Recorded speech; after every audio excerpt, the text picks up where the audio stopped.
E aí, pessoal, vamos começar mais um episódio do podcast Os Sócios. Estou aqui com Malu Perini, host do podcast, minha esposa. Olá, pessoal, sejam bem-vindos. Obrigado. E até hoje há muita discussão sobre o que é inflação. Várias escolas econômicas costumam chamar a inflação de coisas diferentes. Alguns apontam a inflação é a subida dos preços, para os austríacos é só consequência. E você é mestre em economia pela escola austríaca, Ulrich. Você acha que as criptomoedas ensinaram o mundo o que é inflação? Porque a gente acabou de ver que Luna passou a não valer nada porque inflacionaram demais a moeda. Então, para quem acompanha o mundo cripto, fica óbvio. Mas para o mundo das moedas fiduciárias, o pessoal nem enxerga como tão óbvio assim. Você acha que a definição de inflação está mais clara agora? Eu acho que o debate sobre as causas da inflação, sem dúvida que ele voltou em cena, não tenho a menor dúvida disso. E não apenas com relação ao Bitcoin e às criptomoedas, mas também com o mercado em geral agora, das moedas fiduciárias, porque o mundo desenvolvido está com a inflação mais alta dos últimos 40 anos. Estados Unidos, Europa, Inglaterra. Então, qual é a causa dessa inflação? Isso é importante se perguntar. Mas ainda seguimos nos debates, e ontem mesmo eu estava assistindo, anteontem, o presidente do Banco da Inglaterra dizendo que a inflação é uma questão de choque energético. Tem um componente energético, não tem dúvida, mas não é o único. E a inflação mundial que a gente está vivendo hoje, ela começa com o choque monetário dos Estados Unidos, da Europa, mas principalmente do dólar, que foi aquela impressão de trilhões de dólares em meses. Um negócio surreal, né? Dobrou a base monetária em 2 anos. E M2 também, enfim. Mas sim que eu acho que as criptos ajudaram a trazer esse debate de volta à cena, e que é importante, porque se a gente não entende quem é o real culpado pela inflação, como é que a gente vai combater? Como o Roberto Campos dizia, né? Se a gente entende que a inflação é aumento de preços, o culpado é o empresário, é ele que está remarcando o preço lá na ponta. Mas se a gente entende que inflação é expansão monetária, aí o culpado é o governo. Então, mas o Biden deu a solução, só que Total. o Fernando não aceita. A solução do Biden era aumentar os impostos. Brilhante, Aí né? o Fernando não aceita. Mas eu estou em boa companhia, porque nem Jeff Bezos aceitou essa. Né? Ele foi lá isso é. retweetou. Eu vi que ele tava putíssimo, Tá, né? claro.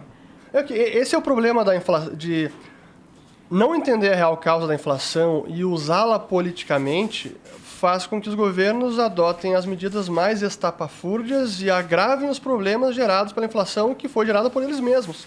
Então, é o ciclo do intervencionismo. Né? Não, se a gente for ver na hora que você aumenta impostos para os empresários que são responsáveis por aumentar a oferta das coisas, você atrapalha o aumento da oferta, que poderia ser algo que seguraria a inflação. Porque já que você oferta mais bens, a competição faz o preço deles acabar caindo. Só que enquanto você falava isso, eu me lembrei de um discurso que eu vi do Alberto Fernandes, presidente da Argentina. E ele falando sobre o problema da inflação. Ele falou várias coisas de inflação lá já, falou que era um problema de empatia, das pessoas estarem subindo os preços. E num certo momento ele disse o seguinte, ele falou, os preços estão aumentando e a gente dá mais dinheiro para as pessoas e o preço continua aumentando. Desse jeito não dá, entendeu? Então deu para ver na cara dele que, eu não sei se ele conseguiu ser tão bom ator a ponto de não entender a causa da inflação ou se ele realmente não entende que o aumento da oferta monetária acaba provocando um aumento de preço no final das contas. Eu acho que ele realmente não entende, porque eu vejo que tem economistas que até hoje não entendem. Tem um filósofo do kirchnerismo, que é o Ricardo Frost, se não me engano é o nome dele, que dizia que a inflação é resultado da felicidade, que na alegria da população eles estão dispostos a pagar mais pelas coisas. Ah, claro.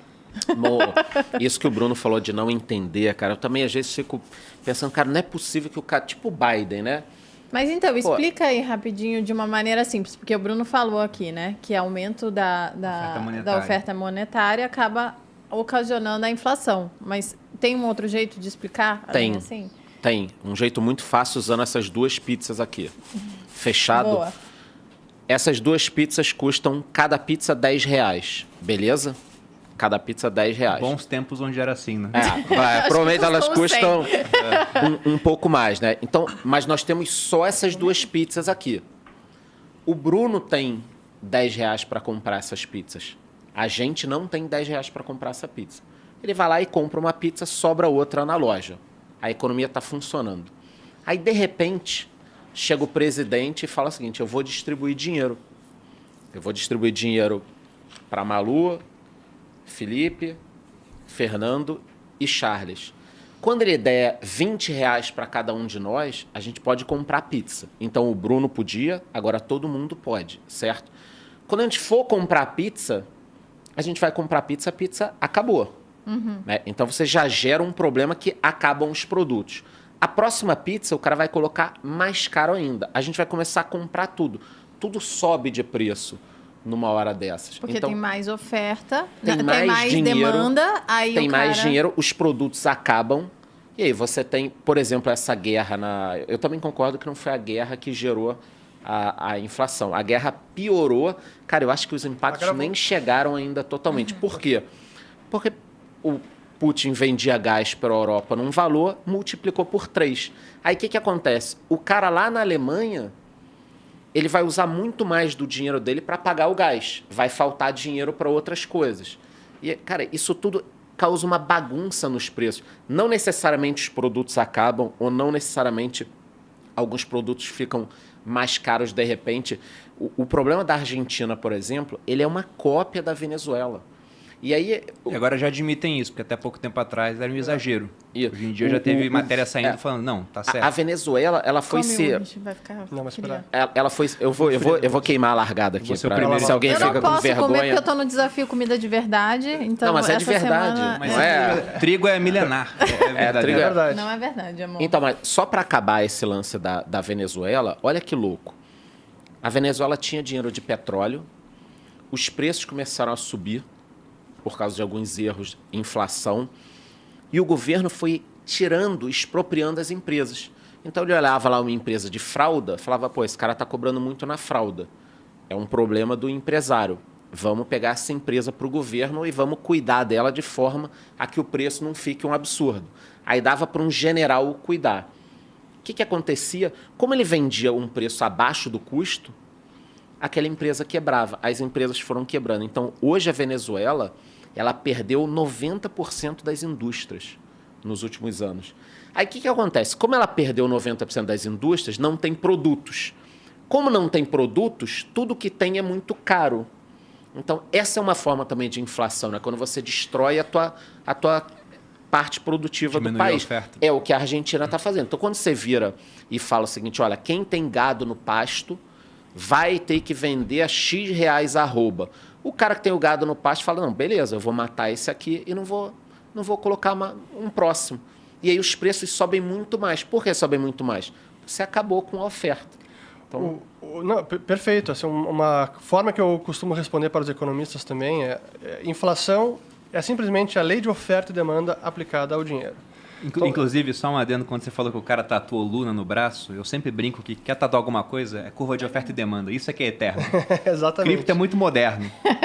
Então, a pergunta para os economistas é, por que a lei de oferta e demanda não se aplica ao dinheiro? Porque se imprimir dinheiro não gera depreciação da moeda, então que lei é essa que rege a moeda, e é unicamente exclusiva ao âmbito monetário? Essa é a questão. Mas é importante notar que a inflação, ou a perda de poder de compra da moeda, costuma ser dois fenômenos ao mesmo tempo. É a demanda caindo, a demanda pela moeda, e o aumento da quantidade dela também. E dependendo da intensidade desse movimento é que a gente vê a hiperinflação. Por isso que esse episódio agora da Luna, ele é tão ilustrativo para o fenômeno inflacionário, porque a gente vê as duas coisas acontecendo. A demanda colapsando e eles imprimindo sem parar. Que é o que acontecia no Brasil na década de 80, né? Ninguém mais queria ter cruzeiro, o cruzeiro real, então era menos demanda, o cara pegava a moeda e queria trocar na hora por alguma coisa, e o governo aumentando o tempo todo a oferta. E esse é um ponto interessante até, né? Para deixar um pouco mais claro o que eu tinha falado, aumento de oferta monetária causa inflação, desde que o dinheiro, como o Charles exemplificou, ele começa a circular pela economia. Se o governo vai e cria trilhões e deixa trancado numa sala, ele aumenta a oferta monetária e não está circulando no final das contas. Mas quando começa a circular, aquilo vai aos poucos, né, automático, afetando a estrutura de preços. Eu dei o exemplo da pizza, então inicialmente a pizza começa a subir de preço. Se o governo ele injetar o dinheiro nessa área, esse pessoal é beneficiado primeiro. É igual, por exemplo, quando o governo vai fazer uma obra pública e ele cria recursos para isso. Ele dá na mão do empreiteiro, esse cara ganhou mais dinheiro, o pessoal que trabalha com ele ganha mais dinheiro, né? As pessoas que têm o primeiro contato estão ganhando mais dinheiro e quem é prejudicado é o cara que recebe dinheiro por último, depois que todos os preços eles começaram a aumentar. Esse é isso que vai acontecer. Cantillon. Efeito Cantillon. Que, inclusive, a nomenclatura surgiu durante uma crise inflacionária na França, que foi a bolha do Mississippi do John Law. Criando muita moeda, era uma experiência com papel moeda naquela época, E o Hayek, ele conta isso na Desestatização do Dinheiro. Ele fala que os chineses haviam proibido papel moeda antes dos europeus terem inventado papel moeda. Eles testaram, não deu certo. Obviamente, isso ficou na história, né? Hoje em dia eles usam papel moeda igual todo mundo. Os europeus foram tentar, tiveram exatamente o mesmo problema. Era um dinheiro centralizado na mão de uma pessoa que abusou da oferta monetária, porque é muito cômodo. O governo vai criar mais dinheiro, gasta. Aí o preço de tudo aumenta, ele cria de novo para poder gastar igual. E assim vai indo. O John Law é o pai intelectual de praticamente todos os bancos centrais e vários economistas até hoje. Sim, realmente, o esquema do John Law e que o Richard Cantillon, o escocês, que se aproveitou desse arranjo e conseguiu surfar a bolha e sair antes da bolha estourar, e fez fortuna naquela época, ele entendeu muito bem esse processo. E ele é um dos grandes economistas, que não era um economista na época, mas ele descreveu todo esse processo da expansão monetária, o impacto no preço dos ativos e como, à medida que o dinheiro vai se filtrando pela economia, você vai aumentando os preços e o cara que está lá no final da fila é o que mais perde, né? Porque não vai conseguir comprar nada aos preços passados. E uma curiosidade, a palavra milionário surgiu nessa época, sabia? Milionaire. Numa bolha inflacionária.